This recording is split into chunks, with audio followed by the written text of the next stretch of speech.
అడిగి తెలుసుకుందాం మరి. నమస్తే సార్. నమస్తే అండి. ఎలా ఉన్నారండి? ఫైన్, బాగున్నారు.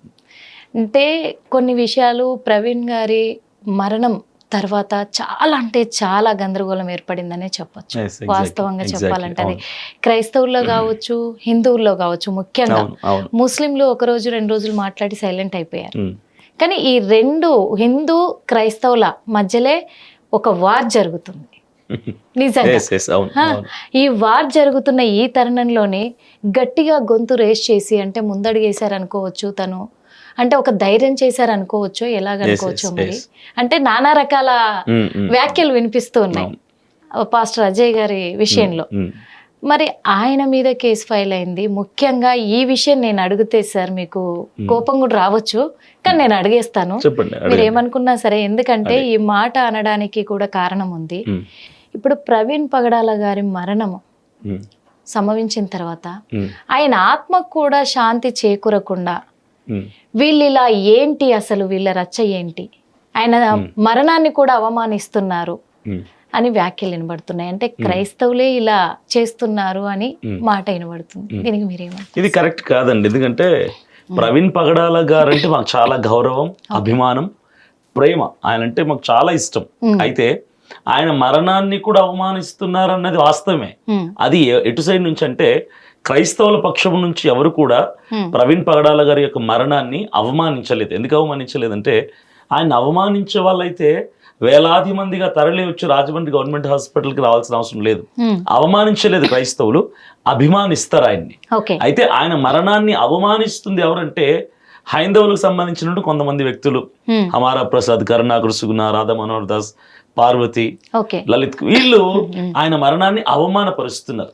ఆయన మరణించిన తర్వాత కూడా మానవతా దృక్పథం కూడా లేకుండా చస్తే చచ్చాడులే, దేశద్రోహి, చచ్చిపోతే మనం బాధపడాల్సిన అవసరం లేదని ఒకరు, తాగి తూగి చచ్చాడు అని ఒకరు, ఒకడేమో మహాభయంకరమైనటువంటి దుర్భాషలాడి ఒకడు, ఇలా రకరకాలుగా ఆయన మరణాన్ని అవమానపరుస్తుంది వాళ్ళు తప్ప క్రైస్తవులు కానీ క్రైస్తవుల పక్షముగా మేము గంటం విప్పుతున్న మేము కానీ ఎక్కడ కూడా ఆయన మరణాన్ని అవమానపరుస్తూ మాట్లాడలేదు. ఆయన మరణం ఘనత కలిగినట్లుగా ఆయన మరణం చాలా గొప్పదిగానే మేము మాట్లాడుతున్నాం. ఆయన మరణం వెనక రాజకీయాలు లేవు, మేము అవమానపరచాలని లేదు.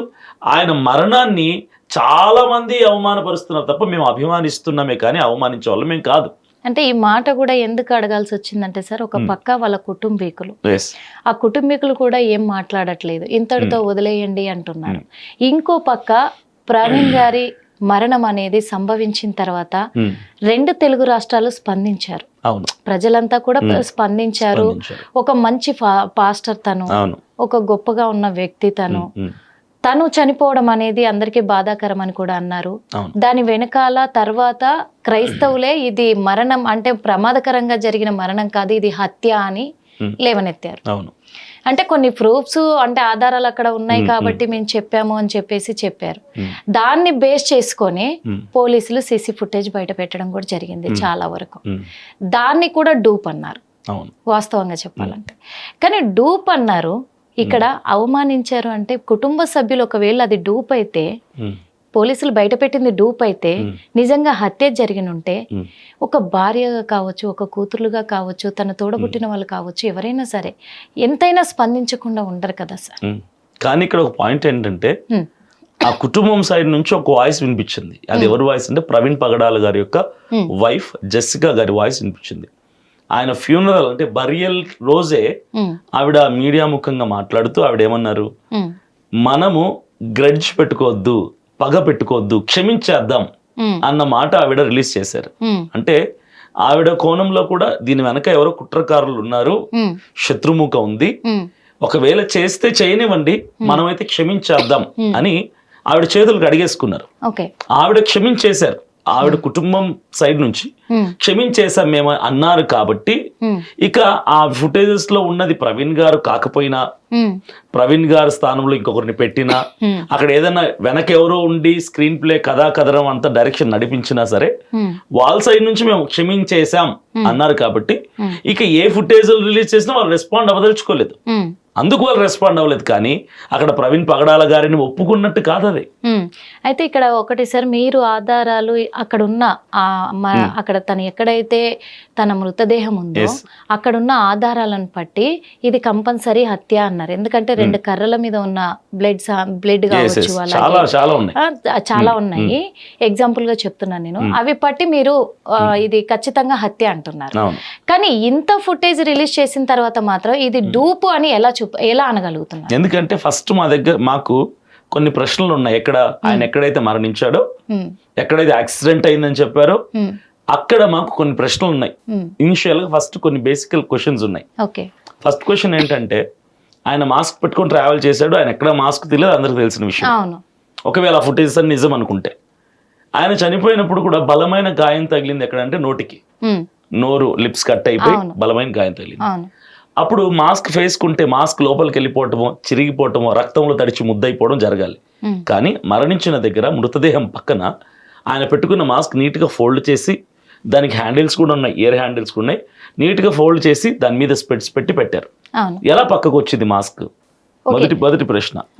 స్పెట్స్ ఇక్కడ తగిలించున్నాయి, అవి విరిగిపోలేదా? రెండో ప్రశ్న.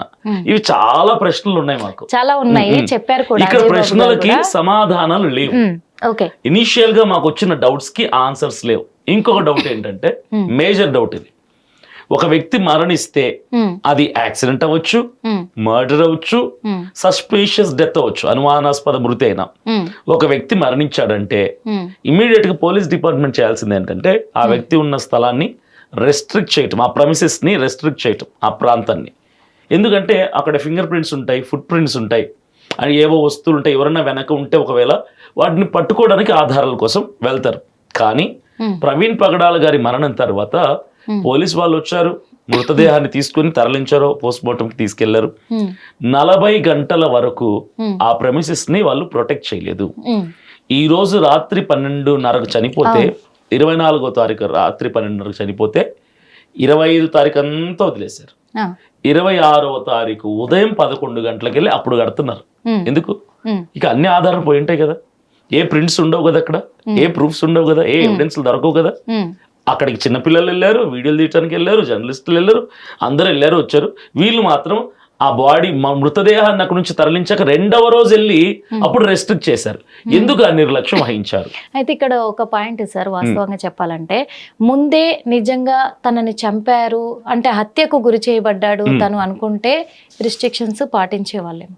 కానీ ఇది యాక్సిడెంటల్ గా జరిగింది అని చెప్పేసి పోలీసులు కూడా భావించారు కాబట్టి ఆ రిస్ట్రిక్షన్స్ పాటించలేదేమో. లేదండి, ఎప్పుడైనా సరే ఇలాంటి ఇన్సిడెంట్స్ లో ఒక వ్యక్తి మరణించాడంటే ఇది యాక్సిడెంట్ అని కన్ఫర్మ్ చేసుకోరు వాళ్ళు కూడా. ఈ వెనక ఏమన్నా, దీని వెనక ఏమైనా అనుమానాలు ఉంటాయేమో అన్న కోణంలోనే ఫస్ట్ అయితే ఆ స్థలాన్ని రెస్ట్రిక్ట్ చేస్తారు. అది యాక్సిడెంట్ అయ్యి ఉండొచ్చు, మర్డర్ అయ్యి ఉండొచ్చు, ఏదైనా కావచ్చు. వాళ్ళ డ్యూటీ ఏంటంటే రెస్ట్రిక్ట్ చేయటం.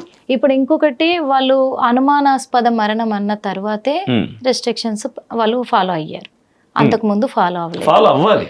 ఇంకొకటి మెయిన్, ఇప్పుడు మీరు చూసిన ఆధారాలను బట్టి ఇది హత్య అని అంత ఖచ్చితంగా చెప్పినప్పుడు, ఇది వీళ్ళు చూపించింది డూప్ అని అన్నప్పుడు, అది డూప్ అయినప్పుడు మీరు చూపించే ఆధారాలు కూడా డూప్ కాదని నమ్మకం ఏంటి? ఇప్పుడు ఎవరైనా అంటే ఒకటి జనాలకు వచ్చే అనుమానం నేను అడుగుతున్నాను, మీరు చెప్పిన విధంగానే అజయ్ బాబు గారు కూడా అదే చెప్పారు. ఎవరైనా హత్య చేసిన వాడు అన్ని పాటిస్తూ అంత క్రమశిక్షణగా ఎక్కడ పెట్టాలి, మాస్క్ ఎక్కడ పెట్టాలి, గ్లాసెస్ ఎక్కడ పెట్టాలి, బైక్ ఎట్లా పెట్టాలి, ఈ కర్రల మీద బ్లడ్ ఎట్లా వేయాలి, కర్రలు ఎక్కడ పడేయాలి, అంత జాగ్రత్త వహిస్తాడంటారా? ఇంకొకటి, ఒకవేళ ఆ హత్య చేసిన వ్యక్తులు కర్రలను అక్కడే పడేసి వెళ్తారంటారా? యాక్చువల్లీ దీనికోసం నేను చాలా సందర్భాల్లో నా వీడియోస్ లో, నా యూట్యూబ్ లో నేను మాట్లాడాను. మరలా మీకు ఒకసారి చెప్తాను. ఒకవేళ అంటే మేము ఇట్ ఈస్ మర్డర్ అని ఎక్కడ కన్ఫర్మ్ చేసి మాట్లాడలేదు, అనుమానపు కోణంలోనే చెప్తున్నాం తప్ప మాకు అనుమానాలు ఉన్నాయి, ఇది మర్డర్ అయి ఉండొచ్చు అని మాట్లాడుతున్నాం తప్ప మర్డర్ అని మేము కన్ఫర్మ్ చేయడం లేదు. ఎందుకంటే police department post mortem report ఇచ్చే వరకు we should not confirm it as murder. కాకపోతే అనుమానాలు ఎక్కువ ఉన్నాయి. అయితే మీరన్నట్టుగా అదే పాయింట్ నేను ఒకసారి రైజ్ చేసి మాట్లాడాను. ఒకవేళ ఇది మర్డరే కనుక అయితే సీసీ కెమెరాస్ ఎదురుగా నయారా పెట్రోల్ బంక్ లో సీసీ కెమెరాస్ పుష్కలంగా ఉన్నాయి. సీసీ కెమెరాస్ ముందర వచ్చి మర్డర్ చేయడు. రెండవది, ఒకవేళ మర్డర్ చేసినోడైతే ఏ రుజువు కూడా అక్కడ వదిలిపెట్టకుండా ఉండేలా ప్లాన్ చేసుకుంటాడు. కానీ మీరన్నట్టుగా కర్రలకు రక్తం మరకలు, అద్దాలు నీట్గా పెట్టడం, మాస్క్ నీట్గా పెట్టడం, ఈయనకు సైలెన్సర్ తొడ మీద ఉంటే తొడ కాలకుండా, ప్యాంటు కాలకుండా ఉండటం, బట్టలు చెరగకుండా ఉండటం, బండికి డ్యామేజ్ అవ్వకుండా, ఇవన్నీ ఎందుకు చేశారంటే నాకు అనిపిస్తుంది ఏంటంటే నా కోణంలో నేను చెప్తున్నాను, ఇది ఎవరో యాక్సిడెంట్ అన్నట్టుగా చూపిస్తూ ఇది మర్డర్ చేశాము అని ఒక హెచ్చరికనివ్వటానికి వాంటెడ్లీ కొన్ని క్లూస్ ని వదిలిపెట్టి వెళ్ళే ప్రయత్నం చేశారు అన్నది నా, అంటే సైకో కిల్లింగ్ అంటారు కదా, సైకో కిల్లర్ అంటారు కదా, అలాంటి ఏదో ఉంది అన్నటువంటి అనుమానం. మీ అందరినీ కూడా హెచ్చరించడానికి అలా చేయడానికి యావత్ క్రిస్టియన్ సొసైటీని కావచ్చు. హిట్ టీవీ యాప్, ఇందులో short news, live news, entertainment shows, movies, digital magazines తో పాటు మీ జిల్లా వార్తలను కూడా ఫ్రీగా చూడొచ్చు. ఇంకెందుకు ఆలస్యం, వెంటనే హిట్ టీవీ యాప్ ని డౌన్లోడ్ చేసుకుని ఫ్రీగా ఎంటర్టైన్మెంట్ పొందండి. Hit TV app. Hit TV app. Please download hit TV app. Hit TV app ని ఫ్రీగా డౌన్లోడ్ చేసుకొని ఎంజాయ్ చేయండి. మీకు నచ్చిన ఎంటర్టైన్మెంట్ కోసం హిట్ టీవీ యాప్ ని ఫ్రీగా డౌన్లోడ్ చేసుకొని ఎంజాయ్ చేయండి. హిట్ టీవీ యాప్ ని డౌన్లోడ్ చేసుకుని ఆస్వాదించండి, ఆశీర్వదించండి. ఇంతమంది సెలబ్రిటీలు హిట్ టీవీ యాప్ ని డౌన్లోడ్ చేసుకోండి అని చెప్తున్నారంటే ఎంత మంచి యాప్ ఆలోచించండి. అమెరికా అమెరికా అమెరికా అమెరికాలో చదవాలనుకునే వాళ్ళకి విశ్వసనీయమైన పేరు మన శౌర్య కన్సల్టెన్సీ. UK లో 1 year masters, UK లో 1 year masters, 2 years work permit up to 5 years visa. Contact Saurya Consultancy. Contact 89851 89851.